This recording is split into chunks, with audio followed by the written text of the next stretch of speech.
¿Qué tal mis amados hermanos y mis amadas hermanas? Aquí estoy con el clip número 9, reflexiones en tiempos de cuarentena. En esta oportunidad le he llamado Lágrimas de Cocodrilo. Quiero utilizar un texto que está en el capítulo 8 del libro de Éxodo, los versos 20 al 29, al 32 básicamente. Aquí en el texto que acabo de mencionar vamos a estudiar o vamos a ver la plaga de las moscas. No toda la plaga, sino una frase en especial, y de ahí vamos a desarrollar la enseñanza esta a la cual he llamado lágrimas de cocodrilo. Ya había pasado la plaga de la sangre, la plaga de las ranas y la de los piojos. Esta es la cuarta plaga y se conoce como la plaga de las moscas. En el verso 20 del capítulo 8 de Éxodo dice la palabra de esta manera: Jehová dijo a Moisés: levántate de mañana y ponte delante de Faraón. He aquí él sale al río, y dile: Jehová ha dicho así: deja ir a mi pueblo para que me sirva. Porque si no dejas ir a mi pueblo, he aquí yo enviaré sobre ti y sobre tus siervos, sobre tu pueblo y sobre tus casas, toda clase de moscas. Y las casas de los egipcios se llenarán de toda clase de moscas, y asimismo la tierra donde ellos estén. Y aquel día yo apartaré la tierra de Gosén, en la cual habita mi pueblo, para que ninguna clase de moscas haya en ella, a fin de que sepas que yo soy Jehová en medio de la tierra. Y yo pondré redención. La redención es la acción de salvar, rescatar, librar a alguien del castigo.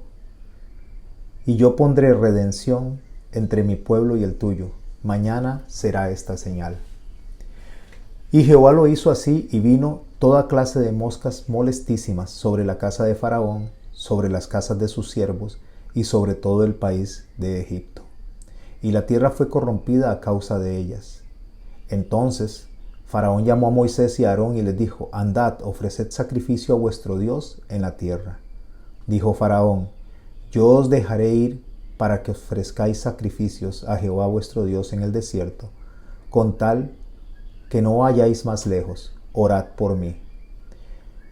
Esta es la parte que quiero rescatar antes de leer los otros dos versos, donde él le pone una condición a Moisés. Faraón le dice que no se vaya muy lejos y le pide que ore por él.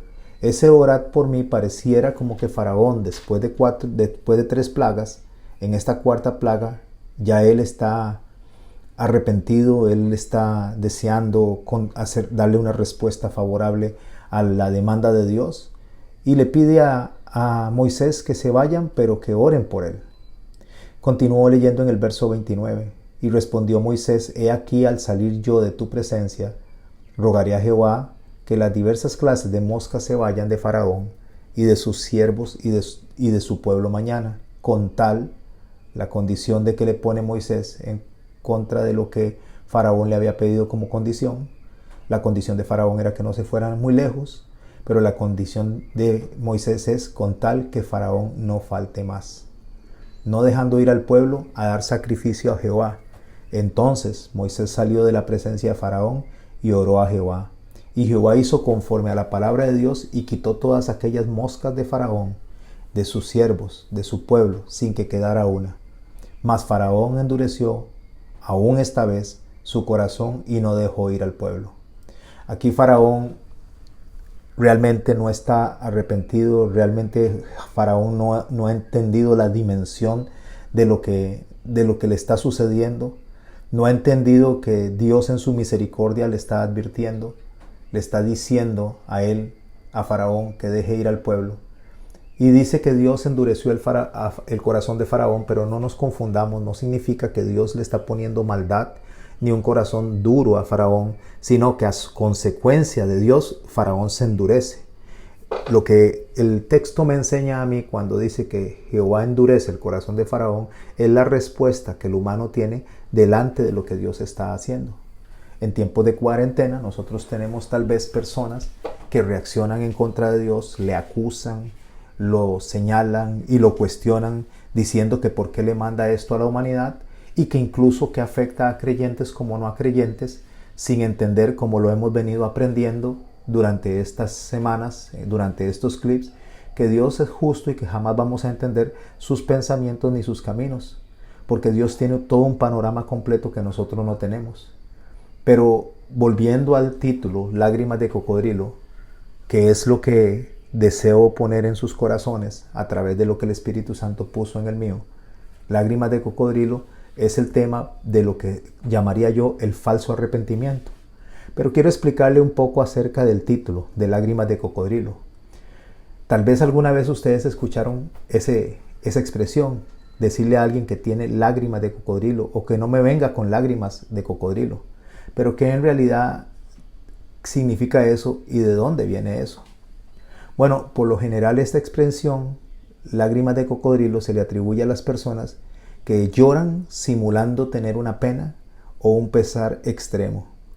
La realidad es que ese llanto que hacen las personas se conoce como postureo. El postureo es una actitud artificial, impostada, que se hace por conveniencia o por presunción. O sea, es como un acto de teatro que se hace delante de las personas. Cuando se le dice lágrimas de cocodrilo a esa expresión es porque antes las personas pensaban que los cocodrilos, cuando agarraban la presa y se la comían, lloraban de tristeza por tener que comerse a la presa, por tener que devorarla.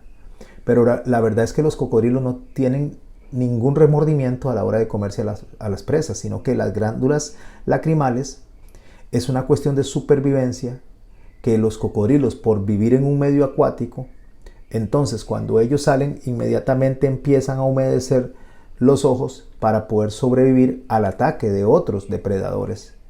Porque cuando ellos salen a comerse a las víctimas, se activa el lagrimeo constante para lubricar los ojos y poder eliminar el exceso de sal del organismo.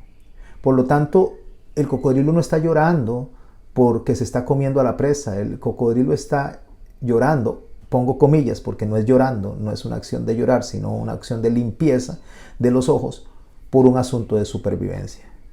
Plutarco, quien era un historiador, biógrafo, filósofo, moralista griego, comparó a las personas que lloran por haber asesinado a alguien con esto, con las lágrimas de cocodrilo. De ahí sale esta expresión de Plutarco.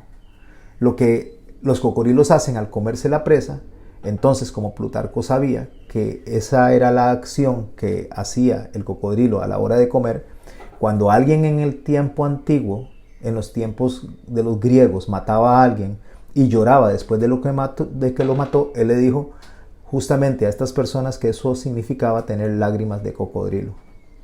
Así que ya estamos claros que las lágrimas del cocodrilo no son de tristeza, sino de supervivencia, es algo natural. Por eso es la expresión.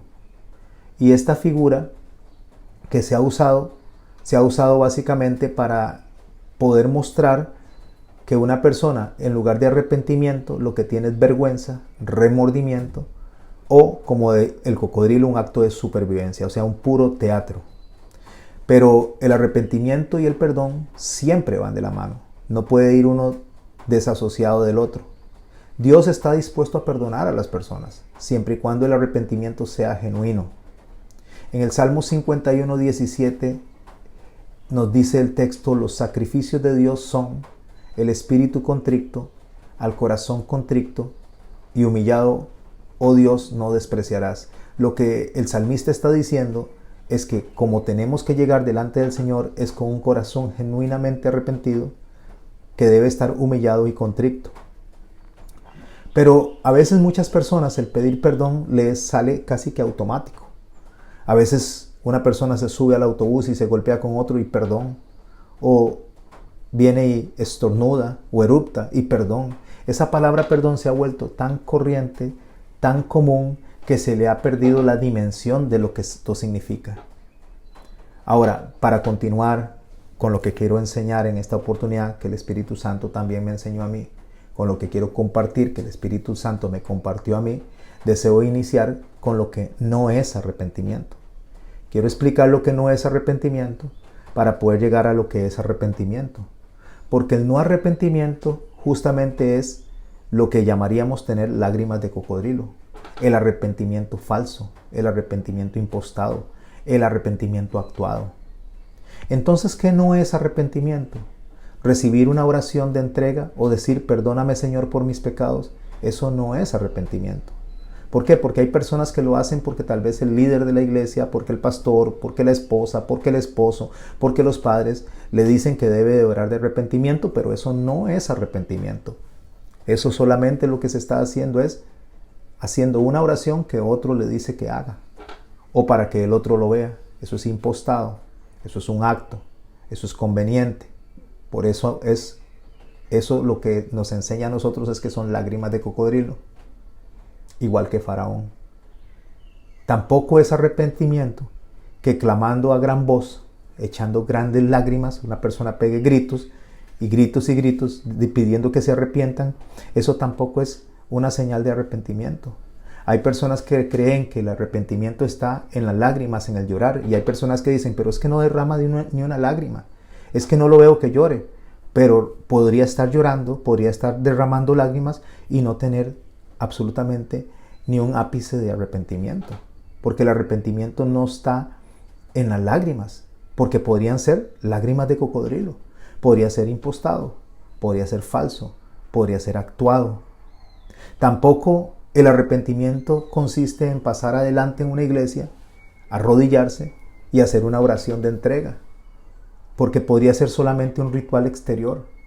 Muchas veces las personas hacen eso solamente porque han sido contagiadas de todo lo que está pasando alrededor en ese momento, de un ambiente de música o de un ambiente de emocionalismo, donde muchas personas pasan al frente y se arrodillan y lloran y gritan y se rinden aparentemente delante de Dios.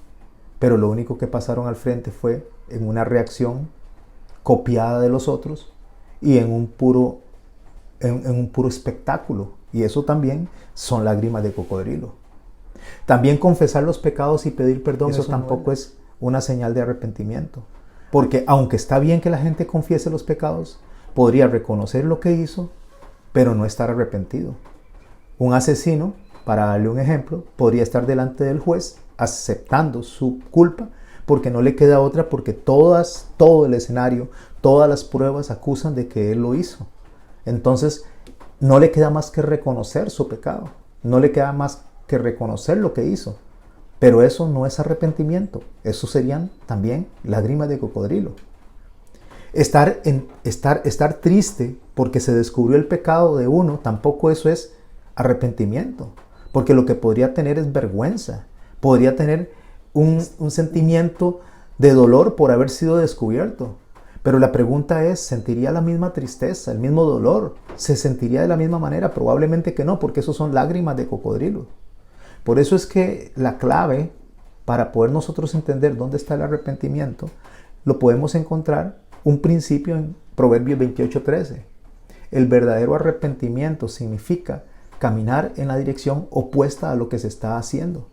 La palabra de Dios dice así en Proverbios 28:13, el que encubre sus pecados no prosperará, pero el que los confiesa y se aparta alcanza misericordia. La clave del texto está en y se aparta. No solo está en confesar el pecado, sino confesarlo y apartarse o dejar de hacerlo, porque no es suficiente confesar el pecado, es necesario apartarse de él, o sea, no volver a hacerlo. Metanoia en griego, que es la palabra que refiere al arrepentimiento, es un cambio de mente. Y shut, que es en hebreo, es cambiar de dirección, es devolverse del camino al que iba. O sea, un pecador arrepentido va a cambiar no solamente la manera de actuar, sino también la manera de pensar. Es aquella persona que amaba el pecado pero ahora lo aborrece. Es aquella persona que pelea una batalla contra la tentación, no solo en la acción, sino en el pensamiento. Por eso es que en 2 Corintios Pablo nos enseña en el capítulo 10, en el verso 5, dice, llevando cautivo todo pensamiento a la obediencia de Cristo. Porque el verdadero arrepentimiento no solo es una renuncia al acto, sino al pensar y en el pensar actuar y luchar contra eso. Porque se lucha es en el pensamiento y cuando el pensamiento es dominado el acto. Por eso es que muchas personas a veces intentan hacer lo bueno y evitar el pecado, pero no lo hacen por los motivos correctos. No lo hacen por los motivos que agraden a Dios. Solo lo hacen para parecer buenos, para que los demás piensen que son personas buenas. O a veces lo hacen para que sus padres los dejen tranquilos, para que los líderes de la iglesia los aprueben. para que nadie le reproche nada, pero no por la razón correcta, no por las motivaciones correctas. A veces lo hacen porque las consecuencias del pecado son desagradables y no quieren sufrir. O sea, hay personas que no pecan por miedo al castigo. Hay personas que no roban por no ir a la cárcel. Hay personas que no asesinan por el hecho de que saben que puedes pasar muchos años recluido. Eso es lo que los aleja del pecado, pero realmente eso no es arrepentimiento. Eso son lágrimas de cocodrilo. Un pecador verdaderamente arrepentido piensa diferente. Lo que piensa es que por amor a Dios y por el amar a Dios va a renunciar al pecado. Su motivación es Dios. Su motivación es no ofender a Dios. No tiene que ver nada con agradar a las demás personas. No tiene que ver nada con quedarle bien a las demás personas. No tiene que ver con si la persona le cree o no le cree. Lo que le interesa al pecador arrepentido es lo que Dios realmente está pensando de él y lo que realmente Dios sabe de él. Voy a poner un ejemplo. Tengo 2 ladrones que se acaban de salir de la cárcel. El primero dice, ya no voy a robar porque no quiero volver a la cárcel. Y la policía está vigilando por todos lados. Entonces este ladrón no roba, pero solo por temor a ser apresado, por temor al castigo. Pero si tuviera la oportunidad de robar sin ser descubierto o sin ser apresado, lo haría. El segundo ladrón dice, he comprendido que es malo robar, que he hecho sufrir a muchas personas con mis robos y que Dios está ofendido por eso. He empezado a amar a Dios y por eso no volveré a robar. Este segundo ladrón no va a robar aunque se le presente la oportunidad, aunque nadie lo descubra, aunque no hubieran policías, no va a robar. ¿Por qué? Porque hay una diferencia entre el uno y el otro. Por fuera los dos se ven parecidos, los dos parece que se arrepintieron, pero uno tuvo lágrimas de cocodrilo y el otro no. ¿Por qué? Porque el segundo se arrepintió verdaderamente, mientras que el primero lo único que tiene es un arrepentimiento falso, pero su motivación no cambió. En Primera de Samuel, en el capítulo 15, en el verso 30, que tenía Saúl que esperar a Samuel para hacer el sacrificio y no lo espera. Entonces después llega Samuel y le dice a Saúl que él hizo algo loco, algo tonto y que por eso el reino le va a ser arrebatado. La respuesta que le hace Saúl a Samuel no fue de arrepentimiento, fue de lágrimas de cocodrilo, porque le dijo, yo he pecado. Ahí hay un reconocimiento del pecado, pero te ruego que me honres delante de los ancianos de mi pueblo y de Israel y vuelvas conmigo para que adore a Jehová tu Dios. La motivación que él tuvo fue la vergüenza que tenía delante de las personas, el haber sido descubierto en su pecado, el haber hecho lo malo. Entonces lo único que quería era restaurar las relaciones entre las personas. Mis hermanos, para cerrar con este clip de hoy, nosotros no podemos bajo ninguna circunstancia dejarnos guiar por las lágrimas de cocodrilo.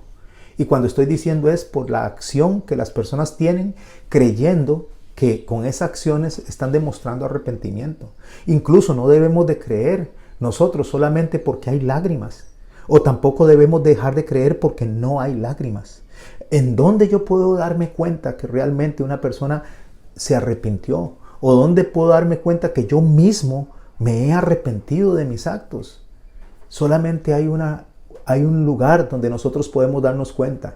Y es en el tiempo. Solo el tiempo para poder decir si la persona realmente se arrepintió.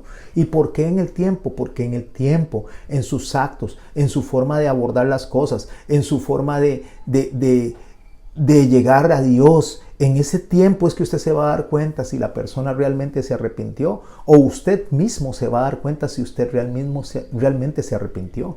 Porque en el tiempo es donde el arrepentimiento va a generar frutos. Y los frutos de arrepentimiento son justamente que lo que antes amabas como pecado, hoy lo aborreces.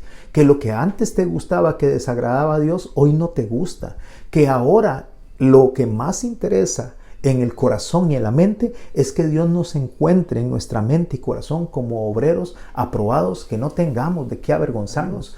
Y el arrepentimiento, el verdadero arrepentimiento, que no son lágrimas de cocodrilo, va a manifestar ese arrepentimiento delante de Dios en acciones hacia nuestros hermanos.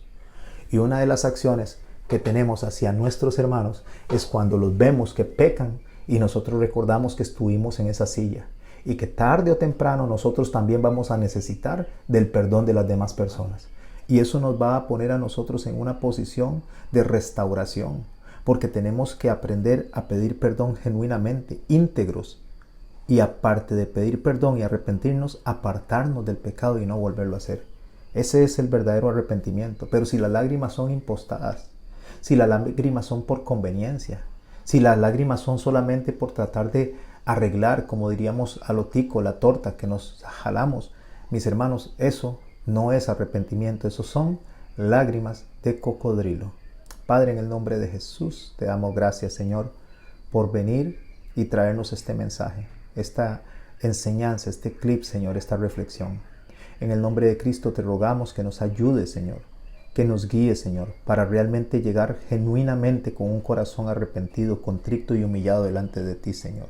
Que aprendamos a acercarnos a las personas genuinamente, Señor, en integridad, sintiendo dolor por haberlas dañado, sintiendo dolor por haberlas ofendido, Señor. Y ayúdanos a que nuestro pensamiento, que lucha y batalla todos los días, Señor, con todas esas ideas negativas que luchan entre las buenas y las malas, ayúdanos, Señor, a como nos enseñaste, Señor, a través de Pablo, a pensar en todo lo bueno, Señor, en todo lo justo, en todo lo amable, en todo lo de buen nombre, Señor. Ayúdanos a que eso sea lo que esté en nuestro corazón y en nuestra mente. Ayúdanos, Señor, a tener la mente tuya, Señor, la mente de Cristo. Amén.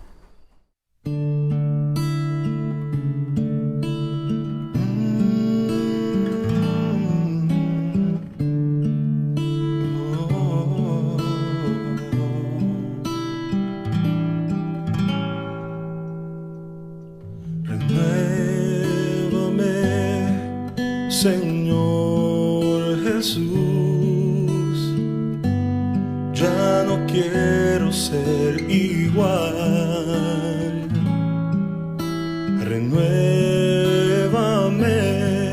Señor Jesús, pon en mí tu corazón. Renuévame, Señor Jesús, ya no quiero ser igual. Renuévame, Señor Jesús, pon en mí tu corazón, porque todo lo que hay dentro de mí necesita ser cambiado, Señor, porque todo lo que hay dentro de mi corazón necesita más de ti, porque todo lo que hay dentro de mí necesita ser cambiado, Señor, porque todo lo que hay dentro de mi corazón necesita más de ti.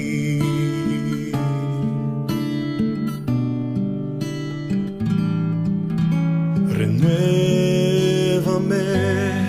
Señor Jesús, ya no quiero ser igual. Renuévame, Señor Jesús, pon en mí tu corazón, porque todo lo que hay dentro de mí necesita ser cambiado, Señor, porque todo lo que hay dentro de mi corazón necesita más de ti, porque todo lo que hay dentro de mí necesita ser cambiado, Señor, porque porque todo lo que hay dentro de mi corazón necesita más de ti, necesita más de ti, necesita más de ti, necesita más